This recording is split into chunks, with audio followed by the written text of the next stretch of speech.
Hi everyone, മറ്റൊരു വീഡിയോയിലേക്ക് സ്വാഗതം. കുറേ നാൾക്ക് ശേഷമാണ് നമ്മൾ വീഡിയോ ചെയ്യുന്നത്. കുറച്ച് കാര്യങ്ങളായിട്ട് ബിസി ആയിരുന്നു. അപ്പോൾ നമുക്ക് മെസ്സേജ് അയക്കുന്ന ഫാമിലി മെമ്പേഴ്സിനൊക്കെ കാര്യങ്ങളൊക്കെ അറിയാം. അപ്പോൾ നമ്മളിപ്പോൾ നോക്കുന്ന കാര്യം എന്ന് പറയുമ്പോഴത്തേക്ക് എത്ര ഈസി ആയിട്ട് നമ്മുടെ ഈ ചാനൽ മൊത്തം ഉദ്ദേശിക്കുന്ന എപ്പോഴും എത്ര ഈസി ആയിട്ട് നമുക്ക് സ്വിംഗ് ട്രേഡ് ചെയ്യാം, ഇൻട്രാഡേ ചെയ്യാം, ഇങ്ങനത്തെ കാര്യങ്ങളാണ് നമ്മൾ കംപ്ലീറ്റ് ആയിട്ട് പറയുന്നത്. പിന്നെ നമ്മൾ കംപ്ലീറ്റ് ആയിട്ട് ചാർട്ട് അനാലിസിസ് മാത്രമേ നമ്മൾ ചെയ്യുന്നുള്ളൂ.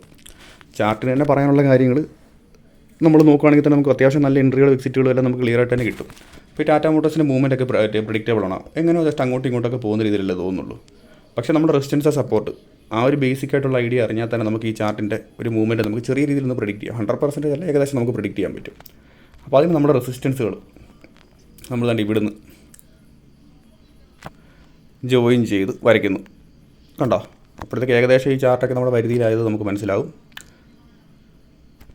ദെൻ നമ്മൾ സപ്പോർട്ട് റെസിസ്റ്റൻസ് മാത്രം പോരല്ലോ, നമുക്ക് സപ്പോർട്ടും വേണമല്ലോ. നമ്മളപ്പോൾ ജസ്റ്റ് ഒരു സപ്പോർട്ട് ഇവിടെ വെക്കുന്നു. ഇപ്പോൾ തന്നെ അതിൻ്റെ ഒരു മൂവ്മെൻറ്റ് പോകുന്നുണ്ടോ, ഫുള്ള് നമ്മുടെ പരിധിയിലായി.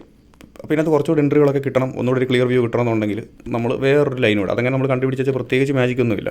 ഇവിടെ നമുക്ക് ഓൾറെഡി നമ്മൾ നോക്കുമ്പോഴത്തേക്ക് അറിയാം, ഈ ഒരു ഏരിയ നോക്കി 1, 2 ഈ ഒരു ഏരിയകളിലെല്ലാം ഒരു വേറെന്തോ ഒരു സപ്പോർട്ട് കിട്ടുന്നതായിട്ട് തോന്നുന്നില്ല. അപ്പോൾ നമ്മൾ അവിടെയും കൂടെ ഒരു സപ്പോർട്ട് വരയ്ക്കുക. ഇതായത് കണ്ടോ, നമ്മൾ അവിടെയും കൂടെ ജസ്റ്റ് ഒന്ന് വരയ്ക്കുന്നു.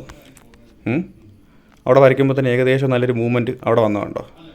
മൂവ്മെൻറ്റും പോട്ടെ, അവിടെ സപ്പോർട്ട് എടുക്കുന്നുണ്ട്. സപ്പോർട്ടായിട്ട് റെസിസ്റ്റൻസ് ആയിട്ടും പലപ്പോഴും എടുക്കുന്നുണ്ട്. ഇവിടെ റെസിസ്റ്റൻസ് വന്നു ആ ഒരു ഏരിയ തന്നെ വരുന്നുണ്ടോ. അപ്പോൾ നമ്മൾ മറ്റൊരു മൂവ്മെൻറ്റ് പോട്ടെ, നമുക്ക് നല്ലൊരു എൻട്രി കിട്ടുമോ ഇത് വെച്ചിട്ട് നമ്മളങ്ങനെ കണ്ടുപിടിക്കാൻ പറ്റുമെന്നുള്ള കാര്യം നമുക്ക് നോക്കാം.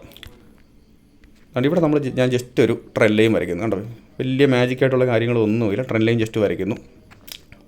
അതുകൊണ്ട് ഈ ഒരു റെസിസ്റ്റൻസുകൾ മാത്രം ജോയിൻ ചെയ്ത് ചെറിയൊരു ട്രെൻഡ് ലൈൻ. അതുകൊണ്ട് ഇവിടെ ഞാൻ വേറെ കളർ കൊടുക്കുക.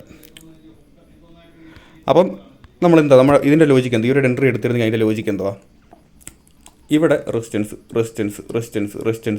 അപ്പോൾ അവിടെ ഒരു റെസിസ്റ്റൻസ് കിടപ്പുണ്ടെന്ന് അറിയാം. അപ്പോൾ റെസിസ്റ്റൻസ് ബ്രേക്ക് ചെയ്യുമ്പോഴത്തേക്ക് നമുക്കൊരു എൻട്രി പ്രതീക്ഷിക്കാമല്ലോ. അല്ല, നമ്മൾ ഇതിനിടയ്ക്കൊന്നും എടുക്കത്തില്ല. ഇവിടെ ചാടിക്കറി എടുത്തിരുന്ന ആലോചിച്ച് നോക്കി താഴോട്ട് പോകും. അപ്പോൾ നമ്മൾ വെയിറ്റ് ചെയ്യുന്നു, ഈ ഒരു ഏരിയ വരെ നമ്മൾ വെയിറ്റ് ചെയ്ത് വരച്ച് നമുക്ക് വാച്ച് ലിസ്റ്റിൽ ആഡ് ചെയ്തിട്ട് ഇടാമല്ലോ, നമുക്ക് നഷ്ടമൊന്നുമില്ല.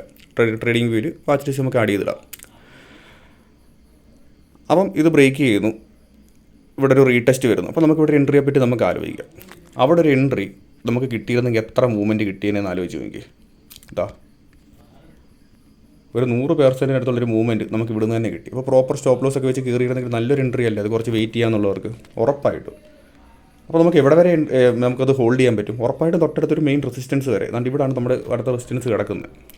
കണ്ടോ, ഈ റെസിസ്റ്റൻസ് വരെ നമുക്കത് ഈ ഒരു റെസിസ്റ്റൻസ് വരെ നമുക്ക് ഹോൾഡ് ചെയ്യായിരുന്നല്ലോ. അപ്പോൾ തന്നെ ഒരു 100% അടുത്തുള്ള മൂവ്മെൻറ്റ് നമുക്ക് കിട്ടി. ഇത് കണ്ടോ, ഞാൻ ജസ്റ്റ് ഇങ്ങനെ കാണിച്ചു തരാം എത്ര ഈസി ആയിട്ട് നമുക്ക് ഈ ഒരു ചാർട്ട് അനാലിസിസ് ചെയ്യാൻ പറ്റിയത്. നിങ്ങൾ കണ്ടോ, എത്ര ഈസി ആയിട്ട്. നിങ്ങളപ്പോൾ ജസ്റ്റ് ഒന്ന് വരച്ച് നോക്കുക, ഉറപ്പായിട്ട് നിങ്ങളെ കൊണ്ട് ചെയ്യാൻ പറ്റും. ഇതെനിക്ക് ചെയ്യാൻ പറ്റുമെന്നുണ്ടെങ്കിൽ നിങ്ങൾക്ക് ഉറപ്പായിട്ട് ചെയ്യാൻ പറ്റും. ഒരുപാട് കാര്യങ്ങളൊന്നും വേണ്ട. നമുക്ക് ഈ ഒരു ചാർട്ടൊക്കെ ഇങ്ങനെ വരയ്ക്കുന്നുള്ള കംപ്ലീറ്റ് ഡീറ്റെയിൽസ് നമ്മൾ വീഡിയോസായിട്ട് നമ്മൾ ചെയ്ത് ഇട്ടിട്ടുണ്ട്, പ്ലേലിസ്റ്റായിട്ട് തന്നെ ഇട്ടിട്ടുണ്ട്. അപ്പം ഇനി എന്താ ചെയ്യേണ്ടത്, ഇനി ജസ്റ്റ് ഇപ്പോൾ ഒരു എൻട്രിക്ക് പറ്റിയ സമയമാണെന്ന് വെച്ചാൽ ഉറപ്പായിട്ടും അല്ല. അതിനെപ്പറ്റിയോട് ജസ്റ്റ് പറയും, കയ്യിലുള്ളവർ സ്റ്റോപ്പ് ലോസ് അടിച്ചെങ്കിൽ മാത്രം സെല്ല് ചെയ്ത് കളയുക. നിങ്ങളുടെ ഒരു വ്യൂ അനുസരിച്ചിട്ട് മാത്രം ട്രേഡ് ചെയ്യുക. അല്ല ഏതോ ഒരുത്തിന് എവിടെ വരുന്നു പറഞ്ഞെന്ന് പറഞ്ഞാൽ ഇപ്പോഴും പറയുന്ന കാര്യമാണ്, ഒരിക്കലും ട്രേഡ് ചെയ്യാതിരിക്കുക. അപ്പം ഇവിടെയൊക്കെ എൻട്രി എടുത്താൽ താഴോട്ട് പോകാനുള്ള ചാൻസ്, അടുത്തൊരു സപ്പോർട്ട് വരെ താഴോട്ട് വന്നിട്ട് പിന്നെ റിവേഴ്സിലോ അല്ലെങ്കിൽ ആ സപ്പോർട്ട് ബ്രേക്ക് ചെയ്യാനല്ല ചാൻസ് ഉള്ളൂ. അപ്പോൾ നമ്മൾ എപ്പോഴും എൻട്രി എടുക്കണം. ഇതിനകത്ത് ഏറ്റവും നല്ല എൻട്രി പോയിന്റ് തന്നെ ഈ ഒരു ഭാഗമാണ്. ഈ കാണുന്ന ഈ ഒരു പാർട്ടാണ് നല്ലൊരു എൻട്രി പോയിന്റ്. ഇപ്പോൾ ഈ ഒരു വീഡിയോ ഉണ്ട് എല്ലാവർക്കും ക്ലിയർ ആയിട്ട് മനസ്സിലായെന്ന് വിശ്വസിക്കുന്നു. ഇതിൻ്റെ ഡീറ്റെയിൽസ് കാര്യങ്ങൾ എങ്ങനെ വേണമെന്നൊക്കെയുള്ള കാര്യങ്ങൾ നമ്മൾ പ്ലേലിസ്റ്റിനകത്ത് നമ്മൾ ആഡ് ചെയ്തിട്ടുണ്ട്.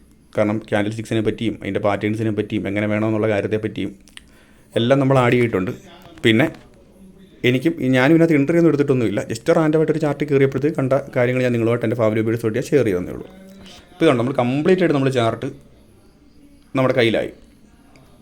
അപ്പോൾ ഈ വീഡിയോ ഇത്രയൊക്കെ ഉള്ളൂ. നമുക്ക് എല്ലാവർക്കും ചെയ്യാൻ പറ്റുമെന്ന് കാണിച്ചു തരാൻ വേണ്ടിയിട്ടും പിന്നെ നിങ്ങൾ കമൻറ്റ് ചെയ്യുകയാണെങ്കിൽ ആ ചാർട്ടിനെ പറ്റിയൊക്കെ നമുക്ക് എൻ്റെ ഒരു അഭിപ്രായം ഞാൻ പറഞ്ഞു തരാം. അപ്പം ഇത്രയ്ക്കുള്ള ഈ വീഡിയോ ഒരുപാട് വലിച്ചു നീട്ടുന്നില്ല.